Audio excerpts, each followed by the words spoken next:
Assalamualaikum warahmatullahi wabarakatuh. Alhamdulillahirabbil alamin. Pada pagi hari ini bertemu kembali dengan saya Pak Anwar pada pelajaran fikih. Pada pagi hari ini anak-anak kita mempelajari bab tentang tayamum ya. Bab tentang tayamum. Ya. Sebelum kita melanjutkan pada pembelajaran, mari kita doa bersama-sama, semoga ilmu yang kita pelajari nanti bisa bermanfaat. Berdoa mulai Al-Fatihah.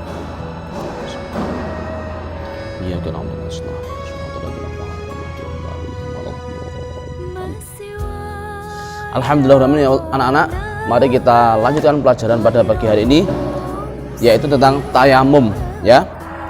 Pengertian tayamum.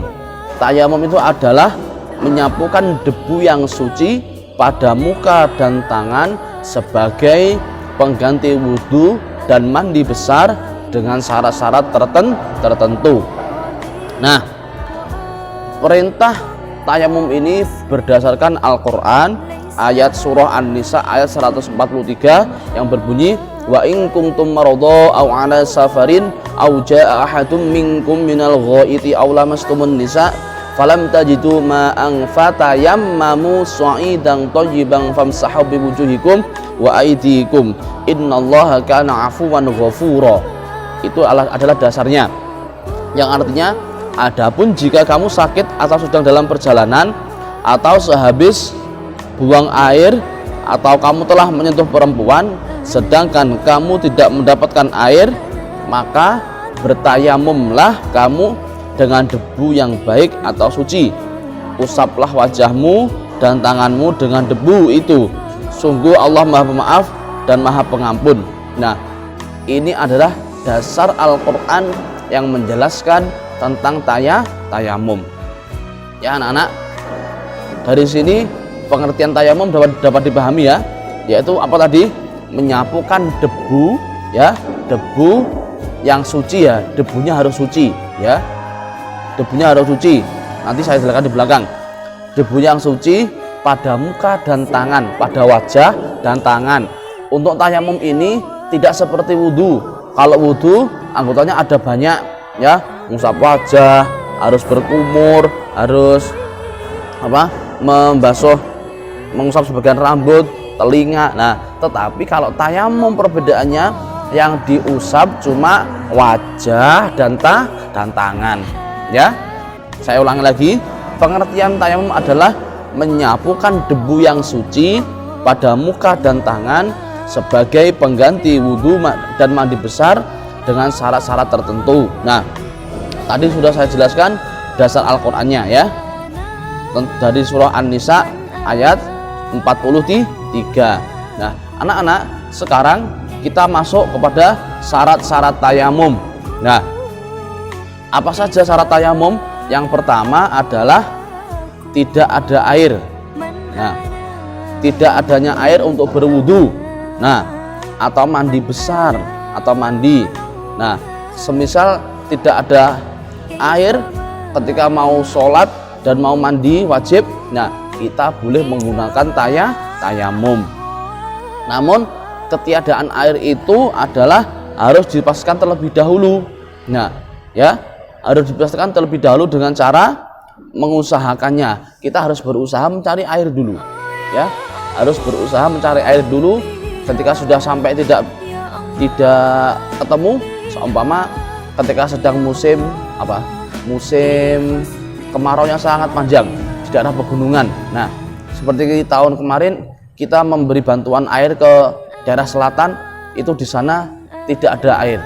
Kalau tidak kita beri bantuan, di sana tidak ada air. Nah, itu boleh, kalau semisal tidak ada air, itu boleh menggunakan tayamum untuk melaksanakan sholat sebagai pengganti wudhu. Nah, gitu ya. Yang nomor 2, sakit yang tidak boleh terkena air. Nah, ini harus apa? Sakitnya ini harus sakit yang mengharuskan orang itu tidak boleh terkena air ya. Semisal luka yang sangat parah yang bila terkena air orang itu sampai meninggal, ya. Ada sebuah riwayat yang mengatakan bahwa kalau di buku kalian itu ada salah satu sahabat Rasulullah sedang dalam perjalanan. Nah, ketika dalam perjalanan sahabat itu tertimpa batu sampai kepalanya berdarah. Nah, sedangkan sahabat itu sedang berhadas besar dan dia harus mandi besar. Dalam keadaan yang lukanya sangat parah, akhirnya yang luka tadi ini bertanya kepada sahabat-sahabatnya, apakah aku boleh apakah kalian membolehkan aku bertayamum? Nah, jawabannya sahabatnya gimana? Teman-temannya menjawab, kami tidak menemukan keringanan bagimu. Nah, akhirnya si yang terkena batu tadi mandi. Nah, akhirnya setelah mandi meninggal. Karena apa? Lukanya yang sangat parah, terkena air meninggal. Nah, sesudah sampai di suatu tempat, akhirnya para sahabat tadi menceritakan sesuatu tadi kepada Rasulullah. Wahai Rasulullah, tadi ada sahabat yang terkena batu. Setelah itu kami ditanya apakah aku boleh tayamum? Kami menjawab tidak ada keringanan bagimu untuk tayamum. Akhirnya dia mandi. Setelah mandi dia meninggal. Nah, akhirnya Rasulullah marah. Nah, sesungguhnya obat kebodohan itu adalah bertanya. Nah, sama Rasulullah dijawab begitu. Cukuplah baginya untuk tayamum. Nah, itu adalah hadis riwayat Abu Daud dan Ibnu Majah. Nah, itu adalah yang nomor 2 apa tadi?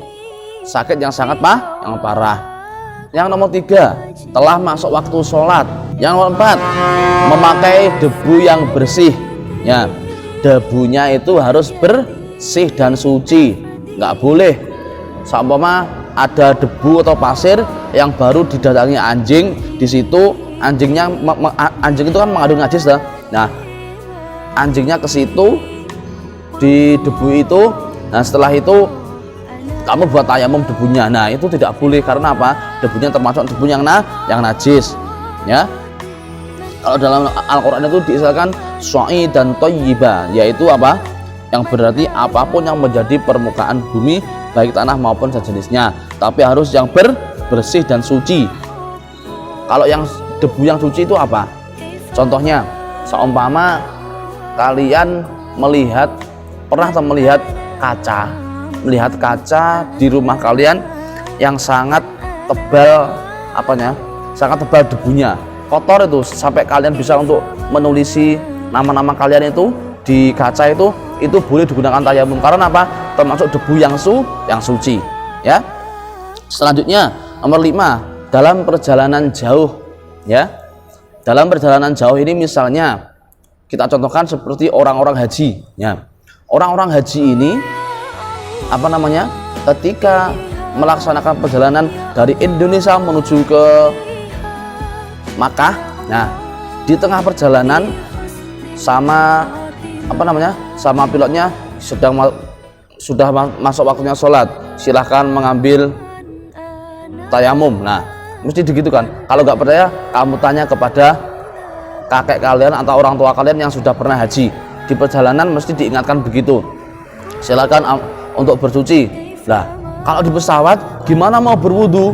Tidak ada kamar mandi, ya ya harus menggunakan tayamum, ya. Itu contohnya. Selanjutnya, karena sulit mendapatkan air. Nah, misalnya kalian berada di pegunungan. Nah, saya contohkan lagi di pegunungan. Nah, untuk mendapatkan air ini harus mengorbankan harta kalian. Seumpama kalian mau mengambil air, takut hartamu hilang, takut meninggal dunia karena apa? Berusaha mencari air yang sangat dalam di dalam jurang. Nah, itu tidak apa-apa kita menggantinya dengan tayamum. Yang selanjutnya, air yang ada suhu atau kondisi menggunakan kemadharatan. Berarti apa? Dalam keadaan dingin, ya, dalam keadaan dingin. Tapi jangan apa namanya itu, tidak boleh seumpama ketika kalian di rumah, nah musimnya musim dingin, saya malas wudhu, saya tak tayamum saja, nggak boleh, harus ada sebabnya. Misalnya ada sebuah cerita ini ya, dari Amr bin As ketika perang Zatus Salis, Rasulullah ia berkata, aku mimpi basah pada malam yang sangat dingin, aku yakin sekali apabila aku mandi pastilah celaka. Nah, maka aku tayamum dan sholat subuh mengimami teman-temanku. Ketika kami bertemu Rasulullah, mereka menanyakan hal itu kepada beliau. Lalu beliau bertanya, wahai Rasulullah, apakah kamu mengimami sholat dalam keadaan berhadas besar? Aku menjawab, aku ingat firman Allah, janganlah kamu membunuh dirimu, sesungguhnya Allah Maha Pengasih kepadamu. Maka aku tayamum dan sholat. Nah, mendengar itu Rasulullah tertawa dan tidak berkata apa-apa. Nah, jadi anak-anak, kalau dalam suatu perkara Rasulullah itu diam ya, atau tidak berkomentar, itu menunjukkan kebolehan perbuatan tersebut. Nah, anak-anak, itu merupakan syarat-syarat tayamum. Selanjutnya rukun tayamum. Rukun tayamum itu ada 4. Yang pertama, niatnya gimana? Nawaitu tayammuma listibahatis sholati fardhanillahi ta'ala, yang artinya aku niat tayamum untuk diperbolehkan sholat fardu karena Allah Ta'ala. Yang nomor 2, mengambil debu yang halus untuk diusapkan pada muka. Jadi kalian mengusapkan pertama, mengambil debu yang pertama, seumpama di belakang Pak Amar ini ada tembok ya. Seumpama di sini ada, saya praktekkan, di sini ada tembok, di sini banyak debu, saya ngambil. Nah, setelah diambil, diketekkan gini. Nah, ngambil 1 kali untuk muka saja. Nah, mukanya harus rata. Nah, setelah pertama, nah yang nomor 3, mengusap kedua belah tangan hingga siku dengan 2 kali usapan dengan debu tersebut.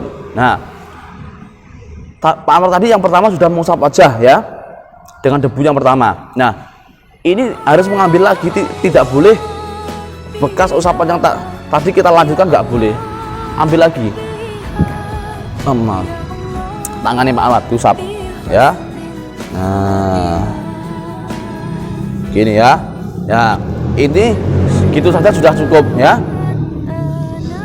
Yang nomor 4, tertib atau berurutan, harus urut antara yang mulai dari niat, mengusap wajah dan tangan. Ya, itu anak-anak. Nah, selanjutnya sunnah-sunnah tayamum.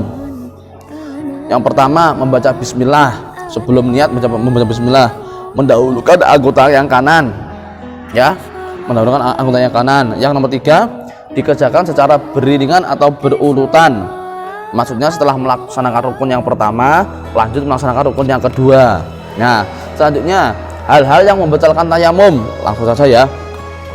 Yang pertama, segala yang membatalkan wudhu. Nah, semua yang membatalkan wudhu itu jika membatalkan tayamum. Nah, yang nomor 2, ditemukannya air, seumpama kalian barusan tayamum. Nah, setelah itu di musim kemarau kamu baru tayamum, tiba-tiba ada hujan yang sangat lebat. Nah, itu berarti tayamum kamu batal. Karena sudah ada air. Langsung kamu boleh ambil wudhu dengan air hujan. Selanjutnya, hilangnya penghalang. Nah, apabila halangan untuk mendapatkan air sudah tidak ada, maka tayamumnya batal. Seperti jika ada binatang buas di dekat sumur, kemudian binatang itu pergi, maka kita wajib wudhu. Nah, ini tadi yang sangat sulit mendapatkannya ya. Dah, anak-anak, mungkin ini dari Pak Anwar ya. Jadi tadi sudah saya jelaskan dari awal dengan pengertian tayamum sampai cara tayamum, terus rukun tayamum, cara bertayamum, sunah-sunah tayamum, dan hal-hal yang membatalkan tayamum. Mungkin dari Pak Anwar itu saja. Saya akhiri. Wassalamualaikum warahmatullahi wabarakatuh.